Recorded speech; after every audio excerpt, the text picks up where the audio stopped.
Good morning and welcome to Gulfstream today. Brian Nadeau, Samantha Perry with you on a little bit of a blustery day here in Hollandale Beach. You can see the main track is fast. It's a PETA and that firm turf course looking good out there. We kick off another 5-day racing week and happy to have you aboard. And of course the big news, well, the Pegasus is always the big news, and we'll have that final cut, so to speak, of who's coming, and looking forward to that. But the big news now, the Rainbow Six in race number 4, we've gotten up to $500,000. And maybe your memory's a little better than mine. This is a big number. I don't remember. We haven't been this high in a while. We have not, and it's not easy. I'm through Friday now. I don't know if Saturday looks any easier, but through Friday I haven't found anything that seems too easy about this sequence. I agree with you wholeheartedly. I thought to myself what I could do with about $750,000, which it'll probably be up to Saturday if nobody hits it. Yeah. And I could do a lot. But good sequences. The cards are all drawn, of course, and a lot to look forward to. Good weekend of racing. Good next few days of racing as well. But we'll draw that Pegasus card on Sunday, and can't wait to see how that all shakes out, too. Yep, it'll be very exciting. Yeah, without a doubt. That's the 27th. Make sure you get tickets. They are going fast. But let's kick off this card in race number 1. Early pick 5 time as well. And we'll take a quick look at my ticket now. Not a lot of scratches and changes. I did lose one top pick. $54 early pick 5 for me. Race number 2, the top pick is the 4, Dundee. Race number 3, the single, I Believe in Magic's going to be a short number for Kelly Breen. Race number 4, the 5, Symbol Court, and we'll show you a replay there.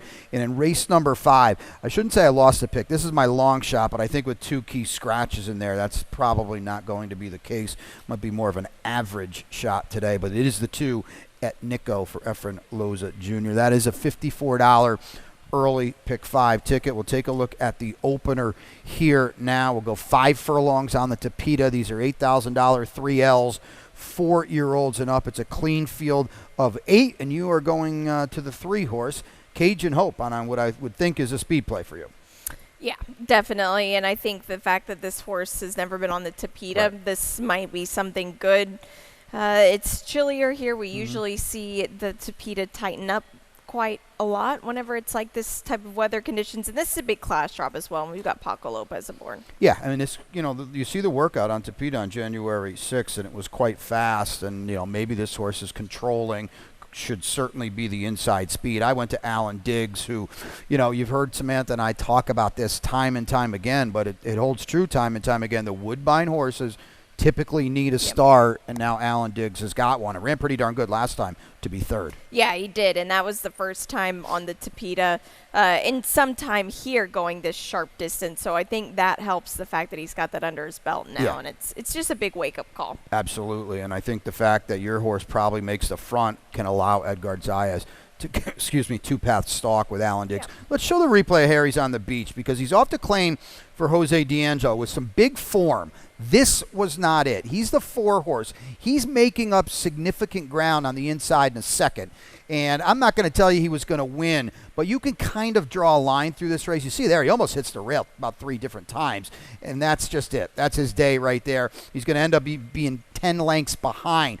I think you can draw a line through that race, and now it's Jose D'Angelo off the claim. He's freshened him up a little bit with some very good races to fall back on. That's the thing. That you just put your finger over that race, and it looks like a form that can win this race before that mishap there. Gepard's off the claim for Rohan with Irad here. I think he's a problem for your horse, because they're going to be dueling or at least 2-path pressing. We'll see what we get from there. On the turf, on a firm turf course in race number 2, maiden optional claimers of Florida breds don't have to be in for the $40,000 tag. 4-year-olds and up. Scratch the 6, Bear, who's going to take some money. Samantha's got that early pick 4 ticket. We'll take a look at it now.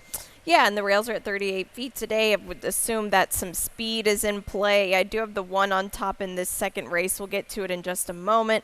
Also have the 1 on top in race number 3. And then in race 4, the 7 is who I've got 1 of 1 for Dave Brady.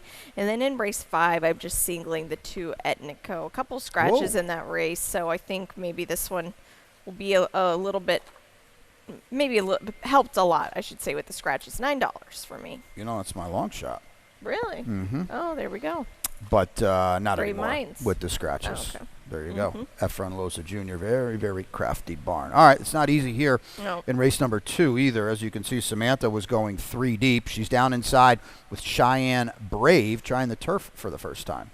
Well, there you go. Trying the turf for the first time, showed speed on debut on the Tapeta. The winner that day was just a huge class dropper for Mike Maker there, and that's what kind of really got his barn rolling, was that win from Grimes. Good point. And I just feel like this is a horse that could handle the turf well. If he shows that speed, he's going to be dangerous. I'm not saying he might have some problem with Acquisitive, but because that's some other inside speed there too. But still, the word's kind of out on how that horse will handle the grass. I feel like they're just trying something. So maybe this horse can get loose. I agree totally. And always streaming on the grass is just not for either of us. And then what you said about the pace is why I picked Dundee, who's second on the grass off the drop. Dundee ran better than it looks because that was the meltdown race won by the Pletcher horse. That was so good. Yeah, and that we'll see how that race comes back, but I feel like that could be a key race there. There's a couple of them stretching out later as well. And neither of us wanted to put Royal Quality on top, although with IRAD aboard here, you're going to take all the worst of it value-wise. Yeah, exactly. And there you see it right there. And a Woodbine horse that has been running the 6 and 7 for a long, so now going to cut back. Going to be really sharp for that one today. Race number 3, we go flat 1-turn mile on the fast main track. It's Florida Breds, fillies and mares, 4-year-olds and up in this optional claimer. A field of 6, kind of a difficult field of 6, but I don't think there's any doubt that I believe in Magic's going to be a pretty strong favorite off the claim for Kelly Breen. Yeah, it seems like it, right? And this is a horse that just kind of she's got more of just of an even running style. This 1 mile distance, I think, is going to be perfect. And she's back in with state breds, and the last time she was against a strong group and ran very well. Yeah, and I know that was 25 open claimers. I still kind of feel like this is a little bit of a drop today. Right. Kelly's 22% off the claim. Paco's in the thick of the jockey's title here. We'll show you in a little bit. So it just kind of all adds up to her. You're going, I think, outside the box a little bit with the 6, Too Much Vino for Billy Therinos. Well, this is a horse that hasn't been on the dirt too many times, and it's just because the horse has been running a Woodbine. And now we're back on the dirt here. The dirt races here this time last year were solid ones. So I don't know. And I think this horse, the stretch out, this 1-turn 1 mile will be a good thing. 1 for 6 on our main track, but 5 for 6 in the exacta, and she will definitely add some value underneath if you can get her. Awesome Anne-Marie off the claim for Pete Walder from a good post. Maybe she wakes up a little bit as well. So 3 down here, 6 to go. When we come back on Gulfstream today, it's Rainbow 6 time, $500,000 in the gross jackpot guarantee. It's tradition. Every year, the stars gather for a spectacle. Stars of the racing world collide to cement their legacy in their quest for greatness. Bear witness as we raise the stakes and shatter the status quo. Watch as the brightest stars in fashion take the stage and we forge unforgettable memories. Be part of this storied heritage. Revel in performances from the superstars of entertainment. And the unexpected awaits you at every turn. Join us in this unrivaling celebration, where champions ascend and legends are created. This is the Pegasus World Cup, where stars align.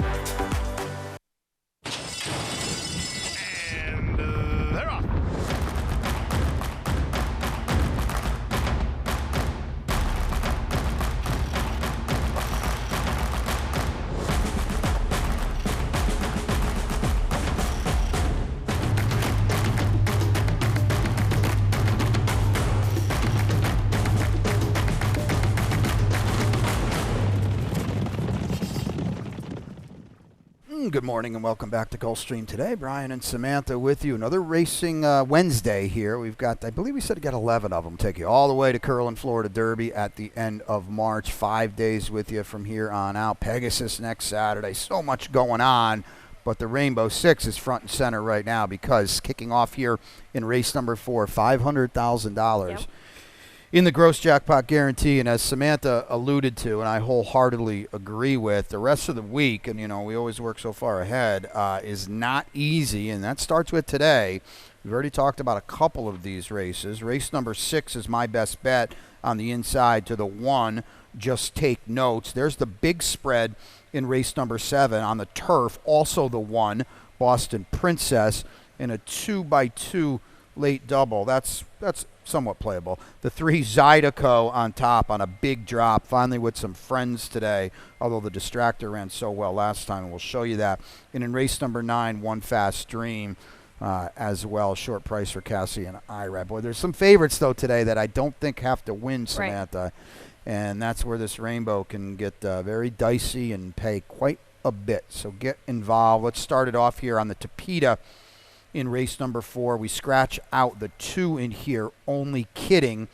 And 5 furlongs on the Tapeta, $35,000 claimers, the 2 L's for the fillies and mares, 4 and up. You are on the outside, 1 of 1. Big dropper for Dave Brady. Yeah, that's just the key here. Just such a big dropper. It's not like he was really bet last time, or she, pardon me, but that was a strong race. Right. You're running with horses that just a class above, much I feel better. Like. And this is a nice tactical spot. So perfect outside post here.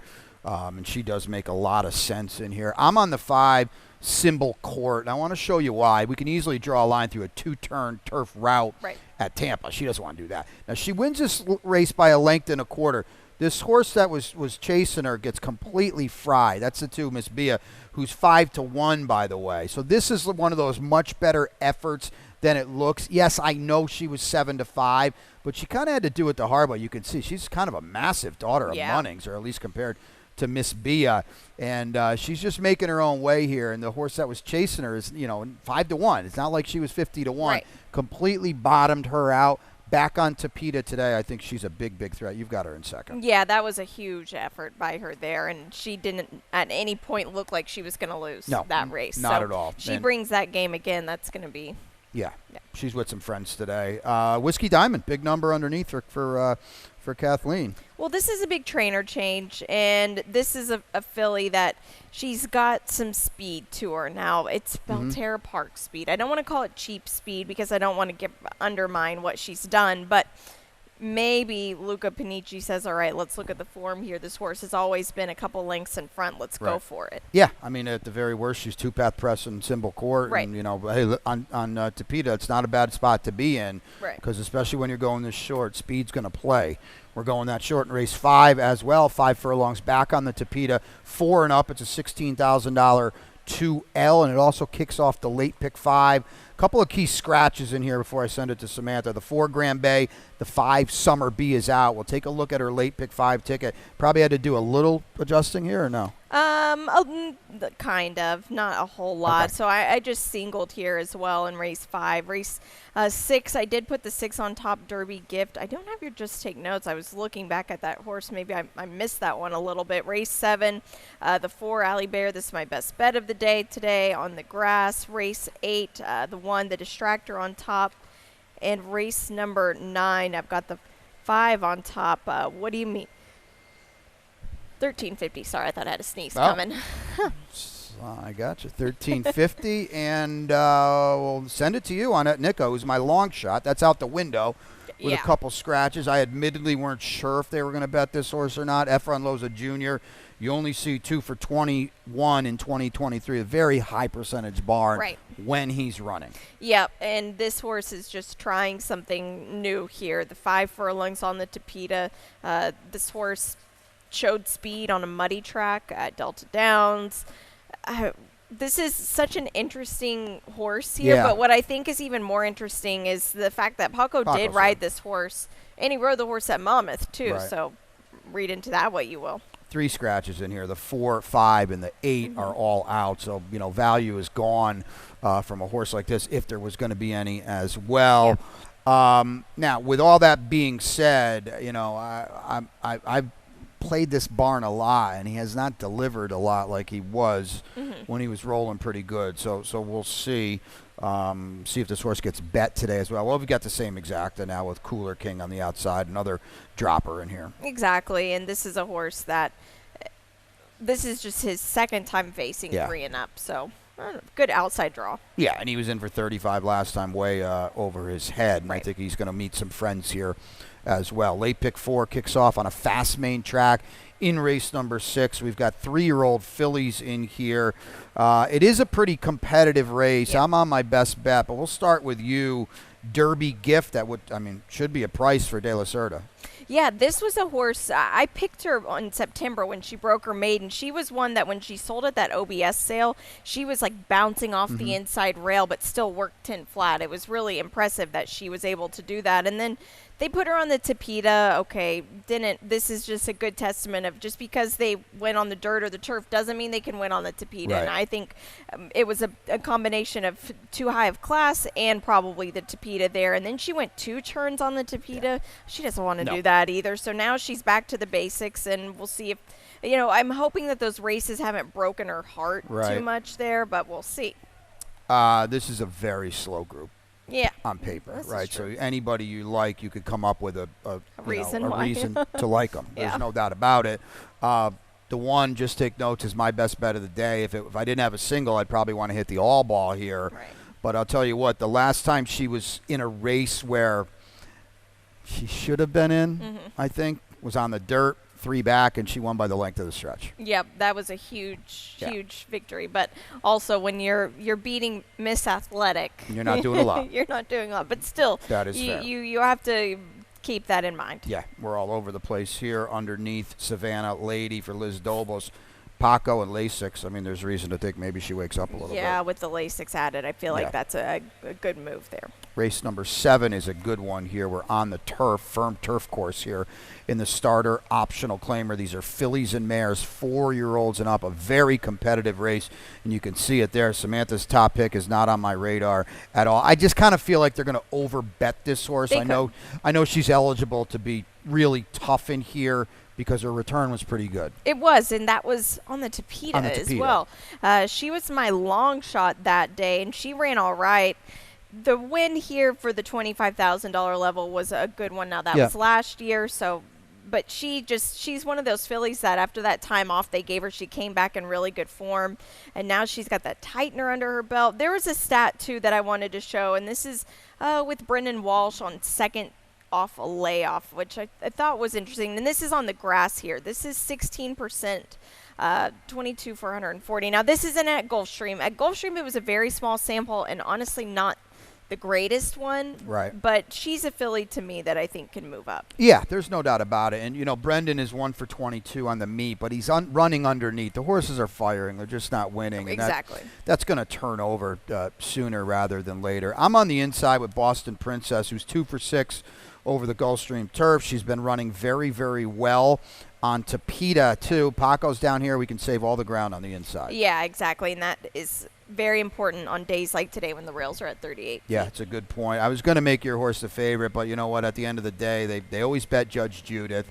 Irad is here. That doesn't mean you have to bet Judge Judith because she never, ever, ever sees it out. Yeah, I'm very hesitant to keep her in the mix. Very underneath. She does look controlling in here, but we've said that before, and it hasn't quite worked out for her or her connections. Race 8's a good one.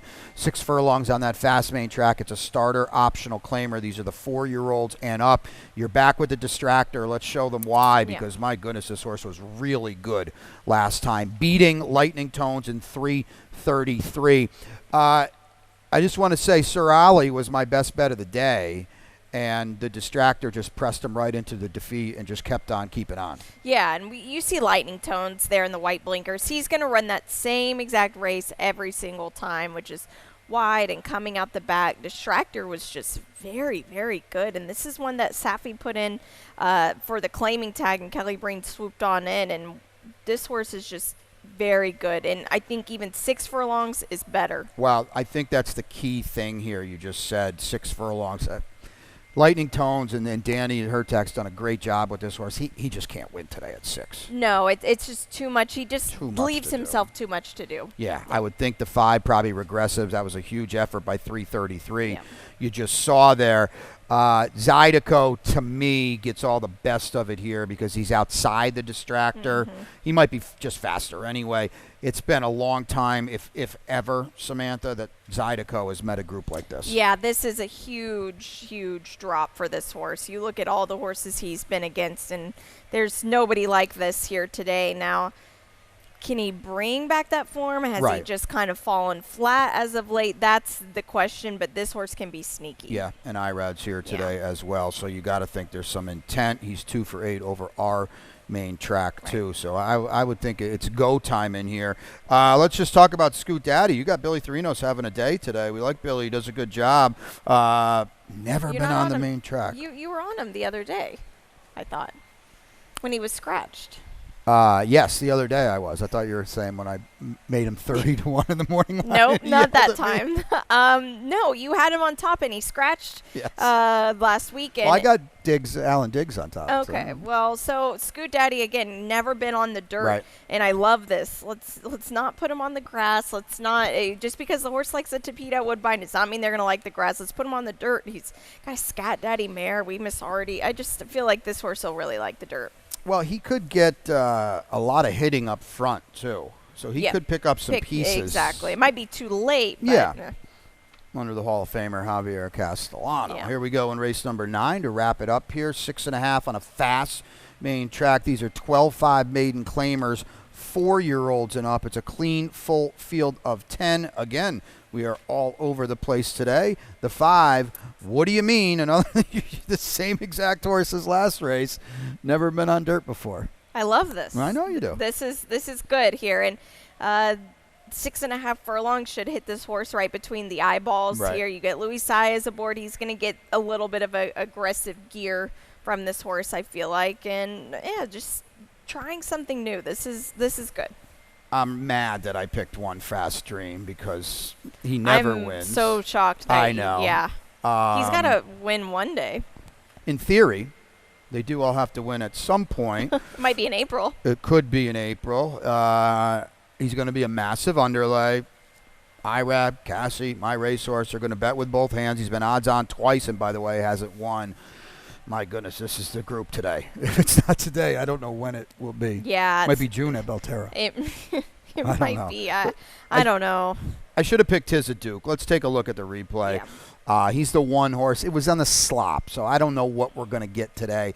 He's making a nice move here, okay, on the inside. Last shift as well. Norfie, who is was pretty darn good this day. I got to give him credit. He's coming through on the inside when he gets completely stopped. Right. To his credit, he's a 12-5 maiden claimer. To his credit, picks up and rallies again, is an easy second in here.